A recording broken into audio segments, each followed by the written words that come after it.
अस्सलाम वालेकुम नाज़रीन, प्रोग्राम दर हकीकत के साथ आपका मेज़बान बिलाल एहसन हाजिर हैं।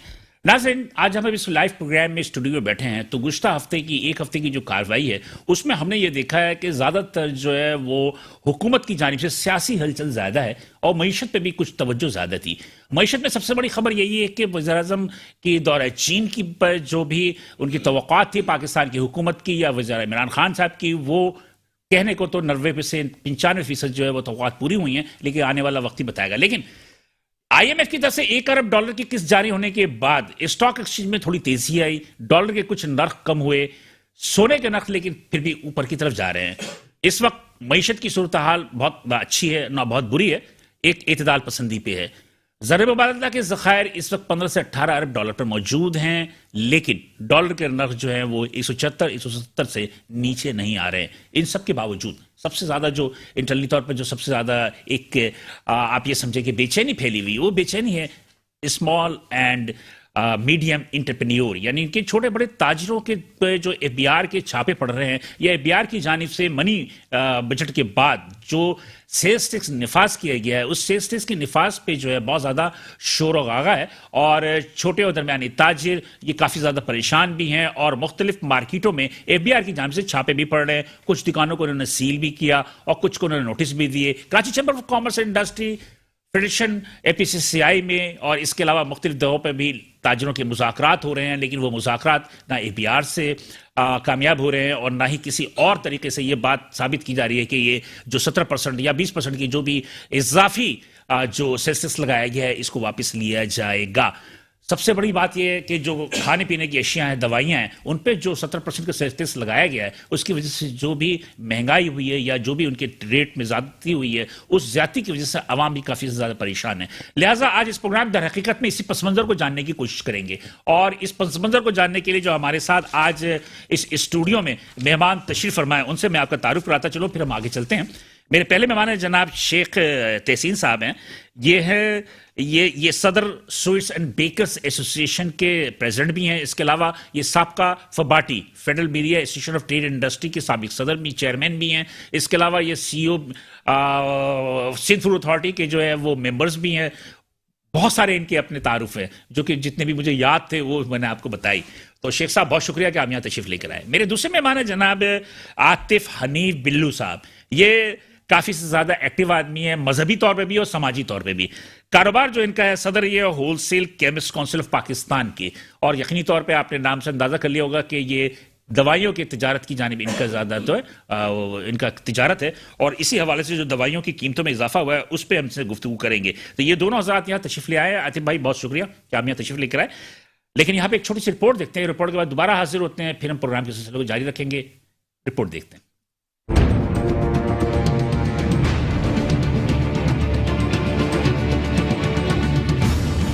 मईशत की सूरत हाल में गोमगो की कैफियत जारी है। एक जानिब मईशत की बेहतरी का दावा हुकूमत करते नहीं थकती, लेकिन दूसरी जानिब अपोजिशन जमातें इसकी नफी कर रही हैं। हुकूमत की जानिब से गुज़श्ता दिनों मनी बजट का ऐलान किया गया, जिसे हुकूमत ने बासानी ऐवान से पास भी करवा लिया। हुकूमत की जानिब से दावा किया गया था कि फाइनेंस बिल में सिर्फ उन 350 अरब रुपए के टैक्स छूट को खत्म किया गया है और दरामदी अशिया पर सेल्स टैक्स में इजाफा किया जाएगा, जो कि IMF के शराइत के मुताबिक है। लेकिन मनी बजट आने के बाद अक्सरियत शे महंगी हो गई, जिनमें दवाएं, दूध और खासतौर पर मुतबादिल एनर्जी में इस्तेमाल होने वाली मसनूआत, सोलर प्लेट्स और उनसे ताल्लुक रखने वाली दीगर शे हैं। हैरतनाक अमर यह है कि मुल्क में तवानाई की कमी से नबरद आजमा होने के लिए मुख्तलिफ ऑप्शन इस्तेमाल की जा रही है। चूंकि पेट्रोल और गैस की किल्लत ने मुल्क में तवानाई की सूरत हाल पेचीदा बना दिया है, जिसके मुतबादिल के तौर पर सोलर एनर्जी और विंड एनर्जी को फरोग देने के लिए हुकूमत ने माजी में सरमायाकारों को बहुत मराद दी थी। लेकिन मौजूदा हुकूमत के फाइनेंस बिल में 17% सेल्स टैक्स के नफाज के बाद दरामदी सोलर प्लेट्स और विंड एनर्जी के लिए इस्तेमाल होने वाली मसनूआत काफी महंगी हो गई है, जिस पर सरमायाकारों ने शदीद तहफ़्फ़ुज़ात का इजहार किया है। नाज़रीन, आपने ये रिपोर्ट देखी। इस रिपोर्ट में हमने कोशिश की कि हम इस पे एक प्रोग्राम को अहाता करेंगे और तमाम चीज़ों के पर कोशिश करेंगे कि तमाम चीज़ें जो हैं वो किसी तरह भी जो इनकी जो पसपर्दा जो भी पस मंज़र है उसको जानने की कोशिश करेंगे। लेकिन यहाँ पे कमर्शियल ब्रेक के लिए हम थोड़ा सा वक्फा लेंगे, उसके बाद जब दोबारा हाजिर होंगे तो मुस्तसिल के साथ प्रोग्राम को जारी रखेंगे। साथ रहिएगा। वेलकम बैक नाज़रीन, प्रोग्राम दरअसल के साथ बिलाल एहसन हाजिर है। हम जो इंटरव्यू में मैंने बात की थी और रिपोर्ट भी देखी थी आपने, उस रिपोर्ट और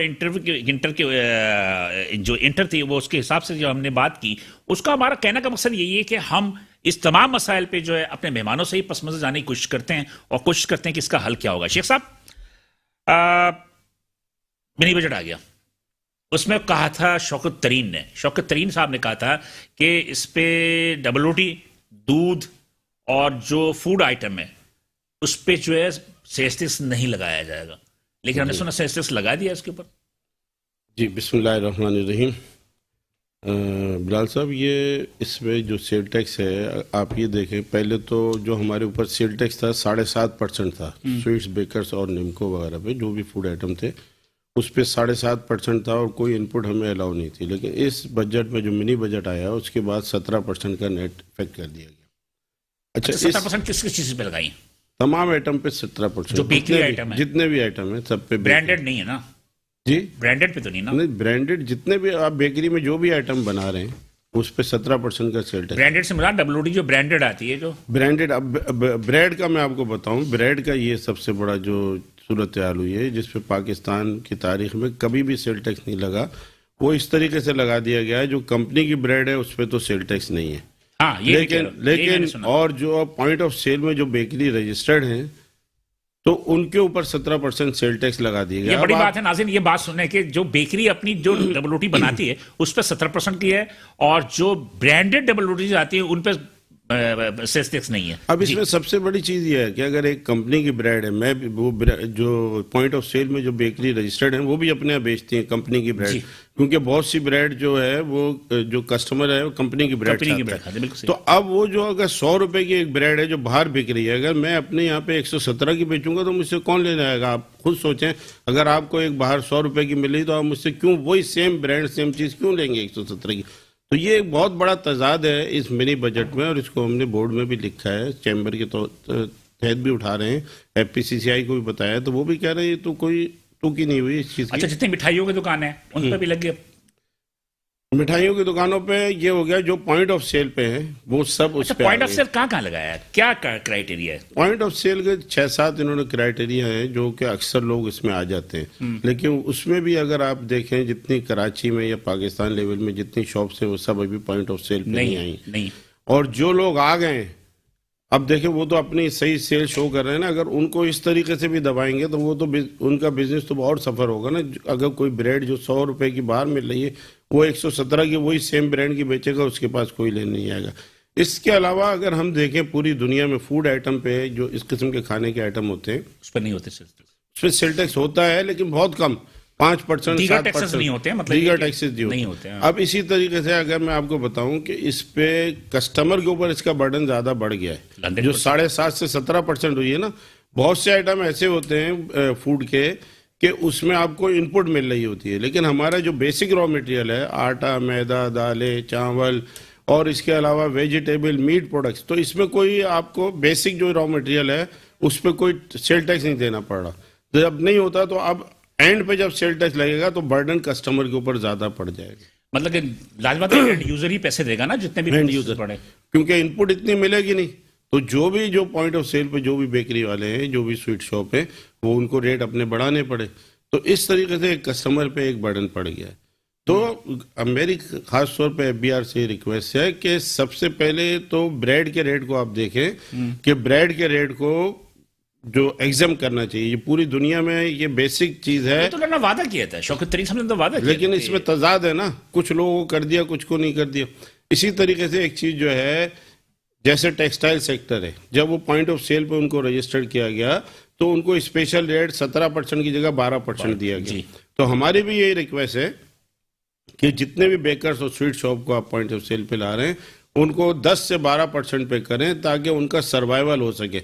अदरवाइज जो दूसरे बेकरी वाले हैं जो कि पॉइंट ऑफ सेल पे नहीं, छोटे बेकरी वाले वो तो मर जाएंगे बिल्कुल ही, जिनका के गुजारा ही पापे पे और डबल रोटी पे, अंडे पे ही होता है। जी हाँ, तो ये पॉइंट ऑफ सेल पे भी जो बात है इसको थोड़ा सा एफबीआर को सीरियस लेना होगा। अदरवाइज ये है कि अगर बहुत से लोग कह रहे हैं कि जी बजट तक इंतजार करें, 3 महीने हैं, 4 महीने बजट में, तो इसको फौरी हल तलब मसला है। खास तौर पे जो ब्रेड वाला है इसको फौरी हल तलब है। और दूसरा, जो लोग पॉइंट ऑफ सेल पे आ रहे हैं, जो सी ग्रेड की बेकरी है या डी ग्रेड की बेकरी है, वो तो मोहल्ले, गली मोहल्ले में, उन पे तो अभी सेल टैक्स नहीं लगा है, उन पे तो नहीं लगाया, लेकिन जो भी पॉइंट ऑफ सेल पे आ गए उन पे सब पे लगा दिया। तो जो पॉइंट ऑफ सेल पे आ रहा है उसको जैसे टेक्सटाइल सेक्टर को रिलीफ दिया गया, ऐसे फूड सेक्टर को भी रिलीफ दें और रिड्यूस सेल टैक्स दें ताकि लोग ज्यादा से ज्यादा कोशिश करें उस पर पॉइंट ऑफ सेल पे आने की। अभी हर शख्स बचने की कोशिश कर रहा है। जी आतिफ हनीफ बिल्लू साहब, बड़े माशाल्लाह आपके मैसेजेस आते हैं, बड़े आप प्रेसेस जारी करते हैं कि ये दवा महंगी हो गई, ये होगी। अभी लास्ट मैंने आपको देखा था, आपने कहा कि जो 17% जो उन्होंने खौम माल पे जो ड्यूटी लगाई है, उसके बाद पैनाडोल तो बिल्कुल ही एक मार्केट से गायब हो गया। क्या सूरत है दवाइयों की? बिस्मिल्लाहिर्रहमानिर्रहीम। सबसे पहले तो आपका शुक्रगुजार हूँ कि आपने इस आवाज़ हमारी बनी और आपने हमें बुलाया। अच्छा देखिए, जहाँ तक सवाल है अद्वियात की कीमतों का, तो सबसे पहले तो मैं आपको बताना चाहूँगा कि इससे मिनी बजट से पहले हमारे ऊपर हुकूमत की तरफ से, वफाक की तरफ से एक बम गिराया गया एडवांस टैक्स का, जो मैंने आपको बताया भी था।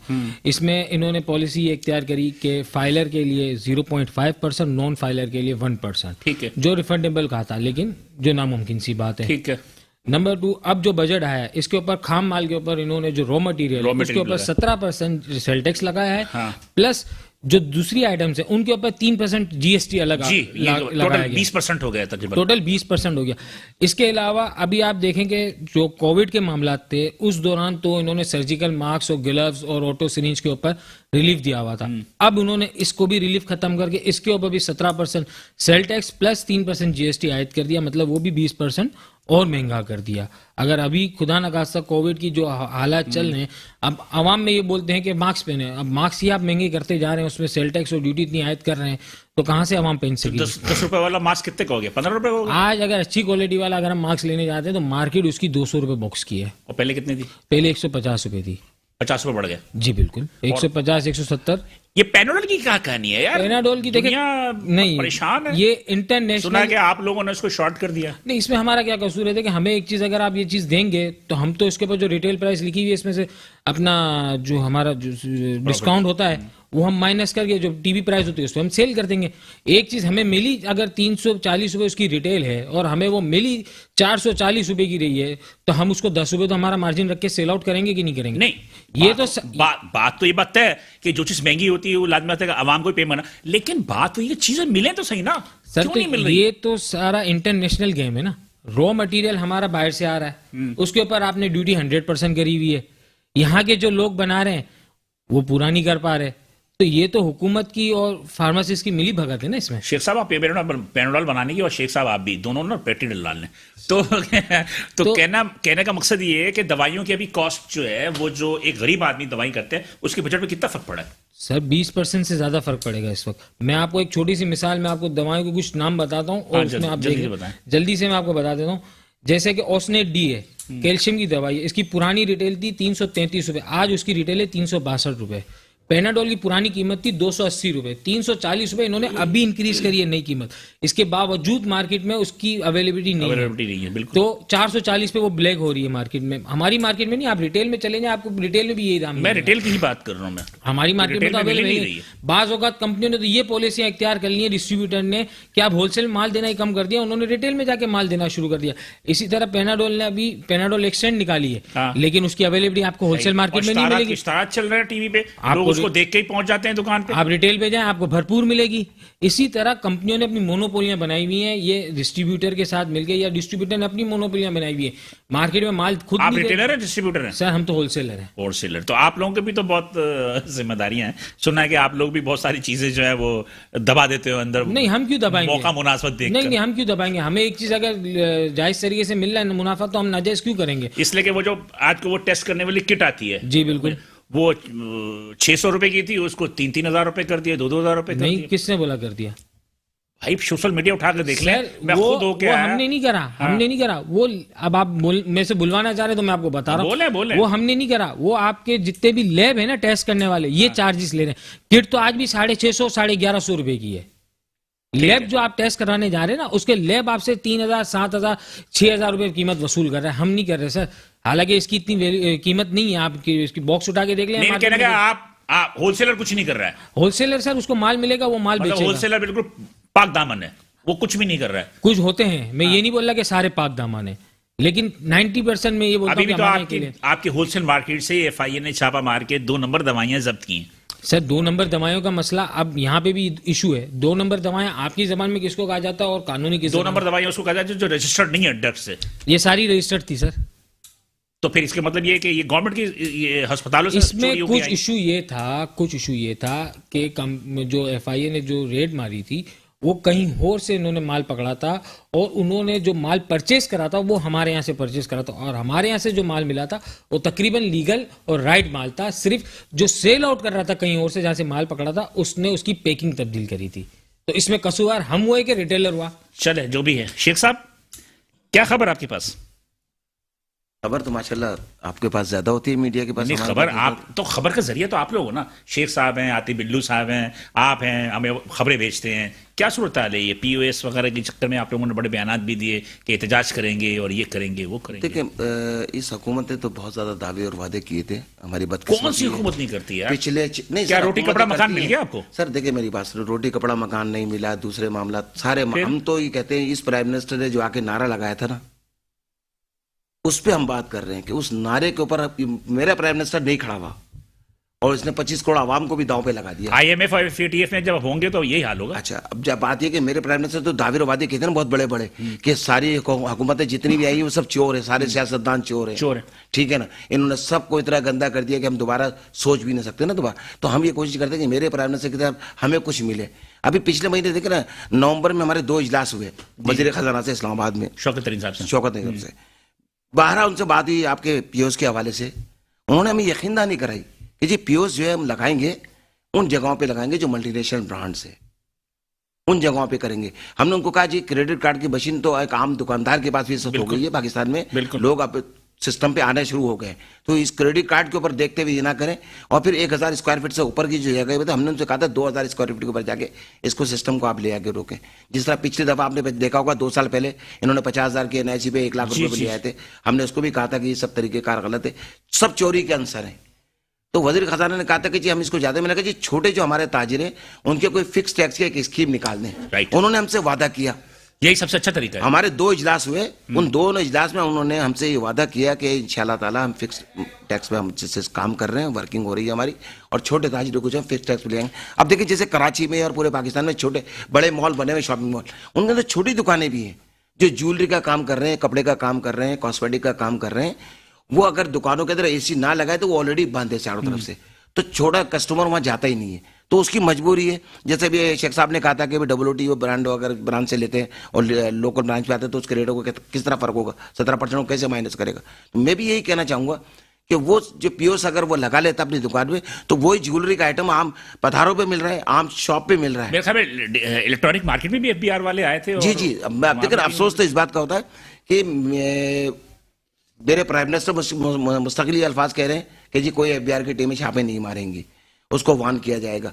इन्होंने FBR के चेयरमैन ने इस्लामाबाद में हमने 2 इजलास किए नवंबर के अंदर, उनसे भी हमने 2 इजलास किए। उन्होंने हमें इस बात की यकीन दहानी कराई कि जी मार्केटों के अंदर कोई रेड नहीं करेगा, कोई किसी किस्म का खौफ और रियाज नहीं फैलाया जाएगा। क्या हो रहा है? तो अभी सवाल साहब ने गुफ्तगू तो सब ये बात ये मैसेज चला रहे हैं, बात कर रहे हैं, वो हमसे कहते हैं जी इसको देख लेते हैं। अभी पिछले वीक में चेंबर में इत्तला ये है कि तारिक रोड वालों को, जो आज मेरे पास इत्तला है कि तारिक रोड वालों ने कहा कि हमसे कहा गया है कि मंगल के दिन हम मार्केट आएंगे और जिन्होंने POS नहीं लगाया हम उनको सील करेंगे। देखिए POS बात ही कहने तो ऐसा ही हो गया। देखिए मैं आपको वही कहना चाह रहा हूँ ना, देखिए हर दुकान पे POS नहीं लग सकता। अगर हर शॉप पे POS लगाएंगे तो फिर दूसरा आदमी क्या करेगा। मैं कह रहा हूँ कि दुकानें बंद होना शुरू हो जाएंगी। पहले मुल्क की मईशत तबाही के दाने पे खड़ी हुई। एक चीज मैं वाज़ेह कर दूं, आप कहते हैं ना कि जैसे सुनारों पे तो 50,000 पे आप देंगे तो आपको शनाख्ती कार्ड की कॉपी देनी पड़ेगी, या आप मतलब ये कि 50,000 की हद थी जिसको 1 लाख तक की करने की कोशिश की जाए। ये शनाख्ती कार्ड की कॉपी देने में मसला क्या है? देखिए आवाम नहीं देती है। आवाम देखिए, जब आप हवाई जहाज का टिकट बुक कराने जाते हैं तो आप शनाख्ती कार्ड की कॉपी देते हैं, रेलवे का टिकट बुक कराने जाते हैं शनाख्ती कार्ड की कॉपी देते हैं, बिल्कुल। आप जब होटल का कमरा बुक कराते हैं शनाख्ती कार्ड की कॉपी देते हैं। तो यहां देने में क्या हर्ज है? सर हमें देने में कोई हर्ज नहीं है, वो आवाम देती है ना। सर आवाम नहीं दे रही ना। बात ये कहने का, मैं अगर या तो ये कानून इस तरह का पास कर देना कि कोई आइटम $1 जाना पूरे उसके लिए आपको शनाख्ती कार्ड की कॉपी देनी। सर मेरी बात आप सुने ना, देखिए मेरी बात सुने, 70 साल का जो निजाम है ना वो बे वक्त के अंदर आप प्राइम मिनिस्टर पाकिस्तान करना चाह रहे हैं। उन्होंने सारे महाज तो एक साथ खोल दिए। उन्होंने किसी सियासी जमात को उन्होंने नहीं बख्शा, किसी मजहबी जमात को उन्होंने नहीं बख्शा, ताजिरों को उन्होंने नहीं बख्शा, 25 करोड़ आवाम को उन्होंने नहीं बख्शा, सबको चोर डाकू बता दिया। अब बताएं तो जाए तो हम कहाँ जाएं? और इस वक्त जो महंगाई का सैलाब है वो आप देख लें कि क्राइम में कितना रेशियो बढ़ गया है। पिछले 3 साल की आप रिपोर्ट निकलवा के देख लें और इस साल की रिपोर्ट देख लें कि क्राइम में कितना इजाफा हो चुका है। क्राइम में इसलिए इजाफा हुआ, मेरे पास पिछले से पिछले हफ्ते हाफिज अजीज से मेरी बात हुई, क्राइम में इसलिए इजाफा हुआ कि जो कानून के रखवाले हैं उनके अपने बंदे इन्वॉल्व हैं, तो कहां से फिर कानून का? देखिए मेरी बात सुनिए, उनकी सैलरी कितनी है? सर मेरी बात सुनिए, कानून के रखवाले खैर वो बिल्कुल गलत किया है, वर्दी पहनी है कमाने के लिए। मैं मेरी बात सुनिए, मैं ये कहना चाह रहा हूँ इसी तरह मैं चाहे वो वर्दी में हो या विदाउट वर्दी में, मैं सिर्फ ये कह रहा हूँ चाहे वो आवाम में से हो। देखिए जब तक हम इस मुल्क की मईशत को ठीक नहीं करेंगे, हम चेक एंड बैलेंस नहीं रखेंगे चीजों के ऊपर, रियासत अपना किरदार अदा नहीं करेगी, तो हमारी बदकिस्मती से ये स्ट्रीट क्राइम में जो इस वक्त जन्म लिया है ना, देखिए हमारा इकोनॉमिकल प्रोग्राम है, सियासत में ज्यादा बहस नहीं करना चाह रहा, सियासत में नहीं, मैं बताना चाह रहा हूं, हम ताजिरों कोई भी आदमी 70 साल का गन जो है ना 3.5 साल में पूरा नहीं कर सकता। लेकिन देखो मेरी बात सुने, बात ये कहने का, मैं जो बात कहना चाह रहा हूँ, ये कराची वो शहर है जिसको हम मिनी पाकिस्तान कहते हैं। जी। ये सिंध का दारुल खिलाफा है। मिनी पाकिस्तान कह के उसका बड़ा कर दिया है। सर सुन ना, मिनी पाकिस्तान कहते हैं, सिंध का दारुल खिलाफा हम इसे मानते हैं। 3.5 करोड़ से ज्यादा की आबादी वाला ये शहर है। हमारी बदकिस्मती है कि इसको 1 करोड़ 40 लाख में गिना जाता है। 2 करोड़ आदमी जो है हमारा पानी, चाय, हर चीज इस्तेमाल कर रहे हैं। सड़कें हमारे पास नहीं है, किसी किस्म की ट्रांसपोर्ट हमारे पास नहीं है, मेडिकल हेल्थ हमारे पास नहीं है। तो सिस्टम देखिए, रियासत अपनी जब तक अपनी जिम्मेदारी नहीं अदा करेगी, स्ट्रीट क्राइम इसी तरह बढ़ता रहेगा। साहब बहुत माजरत के साथ चूंकि वक्फे पे जाऊंगा मैं, उससे पहले मैं आपको सिर्फ इतना कमेंट्स करूंगा। मुझे याद अच्छी तरह, इस शहर में मैं भी पैदा हुआ, इस शहर में आप भी पैदा हुए, आप भी पैदा हुए, आप भी पैदा हुए। 30 साल तक जिन्होंने हुकूमत की यहाँ पे, उस जमाने में आप ताजिर ही कहते थे, बंद कर दो दुकान खोल दो दुकान, बंद कर दो दुकान खोल दो दुकान। तो कहने का मकसद ये है कि इसमें सभी शामिल हैं। देखिए ताजिर क्या करेगा, मेरी बात सुनो ना, भी शामिल है, हर सूबे के अंदर एक तस्वीर मेरी बात समझ लीजिएगा, हर सूबे में एक तस्वीर लगी होती है। मेरे पास वक्फे में जाने से कब पिछले दौर में बदकिस्मती एक तस्वीर लगी थी। एक गैर मुल्की बहुत बड़ी जो है एक कंपनी है जो बर्गर बनाती है, उसकी सब आउटलेट पूरे पाकिस्तान के अंदर है। 2022 में सिर्फ 1 महीने में रिकॉर्ड सेल किया उन्होंने, महंगाई के बावजूद। नाज़रीन ये है सूरत हाल। बहरहाल हम जो है वो गुफ्तगू से जारी रखेंगे। यहाँ पे एक थोड़ा सा वक्फा लेंगे, वक्फे के बाद शेख साहब को भी मौका देंगे कि ये गुफ्तगू करें, साथ रहिएगा। वेलकम नाज़रीन, प्रोग्राम देखिए के साथ बिलाल एहसन नाज़िर है। जनाब गुफ्तगू का सिलसिला जारी है। आपने यकीनी तौर पे हमारे मेहमानों की गुफ्तगू सुनी भी होगी और उनमें कुछ जज्बात भी है, कुछ काट भी है, कुछ हुकूमत से मुतालबात भी हैं और उनकी अपनी जो एक मजबूरी है, उस मजबूरी को भी यकीनी तौर पे हमें मद्देनजर रखना पड़ेगा। शेख हबीब साहब गुफ्तगू कर रहे थे, लेकिन मैं चाह रहा था कि थोड़ा सा शेख तहसीन साहब की तरफ आया जाए, चूंकि ये बड़े लेवल पे भी इस्लामाबाद में भी, मतलब ये बड़े लेवल पे चूंकि जो बड़े एक क्लास की जो बेकरीज हैं या स्वीट्स हैं, उनकी हवाले से भी कुछ गुफ्तगू मैं इनसे कर लूँ। तो सवाल ही पैदा होता है जनाब अली शेख तहसीन साहब, कराची चैम्बर ऑफ कॉमर्स में भी आप माशाल्लाह अच्छे वर्किंग है आपकी अपने से भी अच्छी है। एक बात बताएं सर कि ये जो बेकर्स हैं, ये जो आपके तो माशाल्लाह एक अच्छा बड़ा कारोबार है, दूसरे भी कारोबार, ये जो गली मोहल्लों में छोटे छोटे बेकरी हैं, मिठाई की दुकानें हैं, हमने देखा कि जनाब यार एक मामूली मिठाई की दुकान पे जो मिठाई बिक रही है वो 1000 रुपए किलो बिक रही है, 1100 रुपए किलो बिक रही है। वो क्या लगा चीनी की कीमत बढ़ गई, अच्छा जी दूध की कीमत बढ़ गई, चलो ठीक है जी चीनी की कीमत नीचे आ गई, लेकिन लोग रेट नीचे नहीं लेकर आते। तो आप बात कर रहे हैं कि छोटी छोटी दुकानों पे, असल में जो आप छोटी दुकानों की बात कर रहे हैं वहां पे इतने ज्यादा रेट नहीं है, क्योंकि वो तो कोई टैक्स ही नहीं दे रहे हैं ज्यादातर लोग, ना सेल टैक्स दे रहे हैं ना दूसरा टैक्स दे रहे हैं। इसका मतलब गलत है नहीं? और वो गलत है अगर वो इतने रेट ले रहे हैं।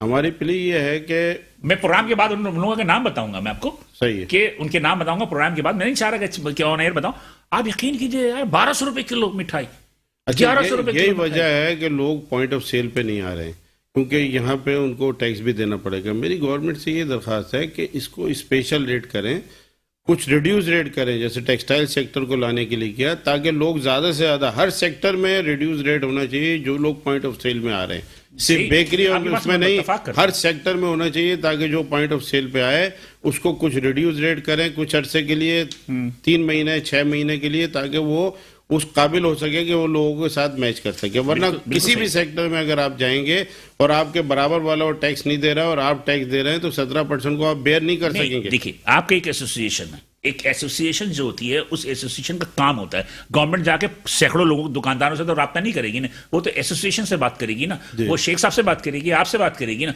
तो आप ऐसे दुकानदारों को टैक्स में क्यों नहीं लेकर आ रहे? उनकी वजह से आप लोग भी परेशान होते हैं। जी, आपकी बात बिल्कुल सही है। देखिए, ये काम जो है टैक्स नेट में लाने का, ये हमारा नहीं है, ये तो FBR का नहीं है। मतलब प्रोमोट आप करेंगे ना, मोटिवेट तो आप करेंगे ना, मोटिवेट आप ये करेंगे, आप इनको डराएंगे कि यार देखो अगर कोई मसला आ गया, इसलिए चलें सपोज कि अभी एक दुकान सील हुई, परेशान तो आप भी हुए ना जी जी, एज ए चेयरमैन या प्रेसिडेंट होने के नाते।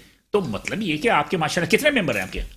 हमारे 300 प्लस मेंबर हैं माशाल्लाह। जो आपने अभी बात की, इस सिलसिले में हमारी जो यहाँ पे चीफ कमिश्नर है उनसे भी चैम्बर में आए थे, वहाँ पे भी बात हुई KCCI में, और उनको यही हमने बात की कि देखें किसी भी कारोबार को बंद करना मुनासिब नहीं है। कोई चलता हुआ कारोबार, आजकल वैसे ही जो लोग पॉइंट ऑफ सेल में आए हैं उनके ऊपर एकदम बर्डन पड़ गया है, तो उनकी सेलें ड्रॉप हो रही हैं, क्योंकि वो इसी वजह से कि अगर आप ब्रेड कोरोना की वजह से, वैसे कोरोना की वजह से अब तो ये हो गया ना कि जो सेल टैक्स आ गया दूसरे पे नहीं है और आपके ऊपर है, तो वहां पे कस्टमर जाते हुए हेजिटेट कर रहा है, कह रहा है मुझे 17% कहीं कम मिल रहा है तो मैं वहां से लूं। अब बाज वक्त जो पॉइंट ऑफ सेल में जो वो नहीं होता, आपका FBR का कोड नहीं आया, तो बाज वक्त टेक्निकल रीजन भी होते हैं, तो हमने उनसे यही रिक्वेस्ट की थी कि आप इसको थोड़ा सा, अगर कोई ऐसा है तो आप उसको पहले जज कर लो। एज ए एसोसिएशन हम चोरी के सपोर्ट नहीं करते, अगर कोई भी चोरी कर रहा है तो उसके ऊपर होना चाहिए जो भी चीज आपने करना है। इसलिए कि जिस तरह सिंध फूड अथॉरिटी जिस तो छापे मारती है, तो उसमें आप लोगों को भी उन्होंने स्टेक होल्डर के तौर पे आपको भी उन्होंने नुमाइंदगी दी है। जी हाँ, बोर्ड कराची चैम्बर की तरफ से। तो इसी तरह इस तरह एक होना चाहिए ना कि FBR के साथ, आपके साथ, जो बड़ी एसोसिएशन के साथ एक कोऑर्डिनेशन, एक कमेटी बने और वो इस बात का फैसला करे कि ये दुकानदार जो है ईमानदार है या कोई मजबूरी है, क्या मसला हुआ। हाँ, बाज वक्त ये कह रहा हूँ ना, कोई मजबूरी भी होती है और बाज वक्त ये होता है कि टेक्निकल मसले भी होते हैं, कि आपका जो इंटरनेट से ही काम नहीं कर रहा और उस वक्त रसीद नहीं निकली और वो कस्टमर ने कंप्लेन की, आपने उसके ऊपर कार्रवाई कर ली, तो हमने उनसे यही रिक्वेस्ट की कि पहले आप उसको छानबीन कर लें और देख लें कि वाकई ये इंटेंशनली कर रहा है या क्या गलती से हो गई। उसके बाद एसोसिएशन से रब्ता कर लें, एसोसिएशन से भी कर लें, उस दुकानदार से भी करें कि भाई आपने ये गलती की, कारोबार बंद, ताकि कारोबार बंद करना मुनासिब नहीं है। एक तरह से आदमी की अपनी इज्जत का भी मसला होता है, एक आदमी के, और फिर दूसरी बात है कारीगर काम कर रहे हैं, 10 किस्म के अखराजात हैं, वो सारे अखराजात लगे होते हैं। और बंद करने का सबसे बड़ा डिसएडवांटेज इस फील्ड में हमारी ये होता है कि हमने जो आज का माल बनाया आज ही बेचना है, या कल ज्यादा से ज्यादा कुछ चीजें होती हैं दूसरे दिन। इस मामले में अगर आप 2 या 3 दिन बंद कर देंगे तो उसका जो लॉस होगा वो बहुत ज्यादा होगा। इस मामले में ये दोनों हज़रात बड़े खुशकिस्मत है। हाँ, इनका माल ना सड़ता है, पेरिशेबल, इनके पेरिशेबल नहीं है, पेरिशेबल। ये 2 साल है ना, हमारा तो एक दिन की, सेम डे की, 5 साल की तो एक्सपायरी होती है। 4 घंटे, बहुत से प्रोडक्ट हैं जिसकी 4 घंटे की, किसी की 2 घंटे की, तो पेरिशेबल। इनका तो हमारा मकसद यही है किसी कारोबार को भी बंद करने से पहले उसको छानबीन कर लें। अगर कोई कर रहा है तो हम एज ए एसोसिएशन उसको सपोर्ट नहीं करेंगे, लेकिन एक जो मैंने आपसे कहा, लेवल प्लेइंग फील्ड के लिए यही चाहिए कि लोगों को रागिब करने के लिए उसका टैक्स रेट रिड्यूस कर दें जो पॉइंट ऑफ सेल पे आ रहे हैं। आप लोगों को एहतजाज ये करने की बजाय ताजिरों को कि बंद करो, खत्म करो, राइट ऑफ करो। देखिए, अब कानून बन गया है, कानून बन अब गया, इस पे अमल दरामद तो करना है हमने। हाँ, इसके मतलब के शरह को जो है ना वो कम किया जाए। अब लोग जितने ज्यादा आ जाएंगे वो हमारे लिए एडवांटेज है कि एक सब। लेकिन आपकी भी जिम्मेदारी होगी कि एज एसोसिएशन चेयरमैन या सदर होने के नाते जो दीगर मेंबरान हैं उनको भी इस तरफ लेकर आए, उनको डराएं, उनको समझाएं। उनको मैं कह रहा हूँ सबसे बड़ा जो उनको अट्रैक्शन होगी ना, अगर आप टैक्स रेट कम कर देंगे तो वो आने के लिए फौरी तैयार हो जाएंगे। जी, आतिफ बुल्लू साहब, आप लोग, आपके भी छापे पड़े FBR के?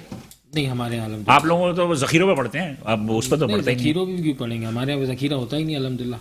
जो करने वाले होते हैं, गलत काम करने वाले तो इस वक्त बताइए कि एक आम आदमी जो दवा लेने आता है, शुगर का पेशेंट है या ब्लड प्रेशर का पेशेंट है, उसके बजट में कितना फर्क पड़ा? तकरीबन जो इस वक्त 17% जो टैक्स लगा है और प्लस 3% टैक्स और 20% हो गया है, तो 20% तो आप यही इजाफा समझ लें। ठीक है, सही है। इसके अलावा आप ये अभी ये तो शुरुआत है, क्योंकि अभी ये रॉ मटेरियल नया आएगा और जब नया माल बनेगा तो कीमतें आपकी दुगनी हो जाएंगी। तो अगर एक बंदा 1000 रुपए के, आप ये कह रहे हो कि अभी ये पुराना रॉ मटेरियल है जी, उसकी वजह से उस पर 17 रुपए बढ़े जी, यानी कि नया प्रोडक्ट आएगा तो फिर 34 रुपए बढ़ जाएंगे। 34 रुपए प्लस ये लोग प्राइसिंग कमेटी के पास जाके दवाओं की कीमतें बढ़ाने की भी डिमांड करेंगे। खान साहब का ये वाहिद दौर है कि इनकी 3 से जो अभी टर्नओवर पूरा हुआ है, इसमें 400% अद्वियात की कीमतों में इजाफा हुआ है और कोई पूछने वाला नहीं है। नहीं, यहाँ पे रुकिएगा, मेरी और पाकिस्तान मैन्युफैक्चरर्स एसोसिएशन से मेरी बात हुई थी, अब्दुल हसीब खान साहब जी, ब्रूक्स वाले, तो उनका कहना था कि 3 साल से 4 साल से हमारी दवाइयों की कीमतें भी जो है इजाफा भी नहीं हुआ। ठीक है, उन्होंने एक बात कही थी और उनकी बात जायज थी। As a student of commerce का, इकोनॉमिक का मैं कह रहा, उन्होंने कहा कि भाई आप हर साल जो आपका इन्फ्लेशन रेट होता है जो कि आपका पाकिस्तान ब्यूरो ऑफ स्टेटिस्टिक्स देती है, जो इन्फ्लेशन रेट होता है उसका ½ आप दवाई की कीमतों में बढ़ा दें, अगर इन्फ्लेशन रेट जितना भी है। गवर्नमेंट ने मना कर दिया। ये जो खान साहब के दौर में जो बढ़ा है, ये तकरीबन मेरे ख्याल में 5 से 6 साल के बाद बढ़ा है। नहीं, आप देखें लगातार कीमतों में इजाफा हो रहा है। ये तो अभी ना 3 साल की बात हो रही है ना, 3 साल में 400%। और इससे पहले जब नवाज शरीफ साहब की हुकूमत थी तो 1 साल में 5% इजाफा हो रहा था। जो इन्फ्लेशन रेट जो आप बोल रहे हैं, ये पॉलिसी बनी हुई थी कि हर साल 5% दवाओं की कीमतों में इजाफे की इजाजत मिलेगी। तो उस 5% को देखें और इस 400% को देखें, आप कितना इजाफा हो गया। यहाँ तो ये बिल्कुल सही कह रहे हैं, 3 साल के अंदर इसमें कोई अब्दुल रशीद साहब किस हवाले से बात कर रहे हैं, वो उनकी माशाल्लाह कंपनी है, लेकिन वो लोकल में शुमार होती है। निचली सतह पे आवाम में आके देखे ना, और मार्केटों के अंदर आप जाके देखे ना, तो आपको अंदाजा हो जाएगा। ब्लड प्रेशर की जो दवा है, वो जो दवा मैं खुद भी यूज करता हूँ सर, CAC 1000 आप देख लेना, 280 से 340 रुपए रेट हो गई।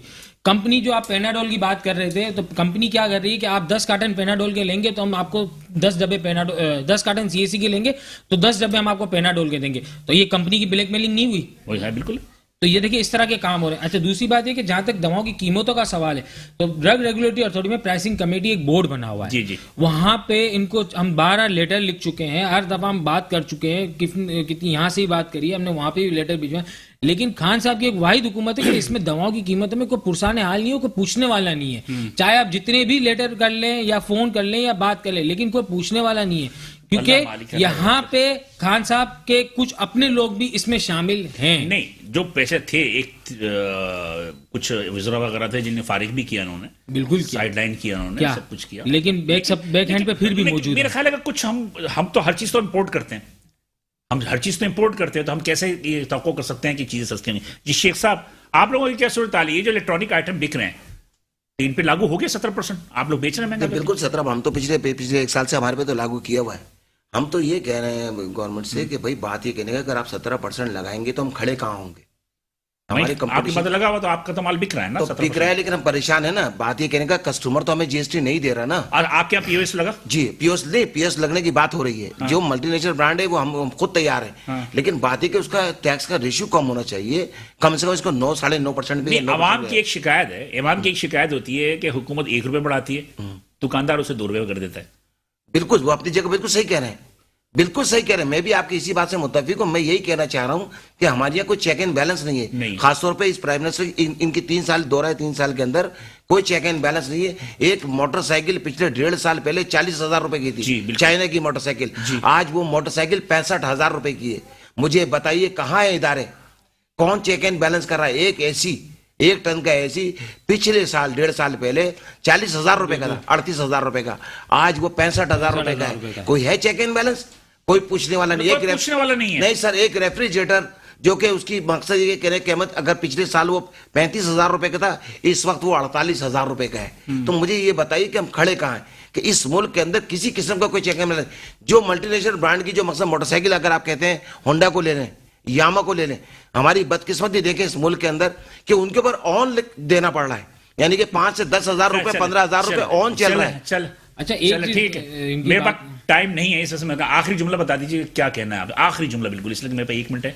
मेरी यही रिक्वेस्ट है कि अगर टैक्स नेट को ब्रॉड करना है तो हमने अपने सिस्टम को बेहतर करना पड़ेगा जी, अदरवाइज लोग नहीं आएंगे। बस मेरी इतनी सी गुजारिश है कि एक तो फौरी तौर पे 17% जो दवाओं की कीमत में टैक्स लगा, इसको खत्म किया जाए, मतलब खाम माल पे ताकि, और जो दूध के डब्बों पे खास तौर पे जो GST लगाया गया है उसको भी खत्म, वो भी GST मिला के 20% हो गया, और 200 रुपए इसकी वजह से डब्बों के पर डब्बे के ऊपर फर्क है।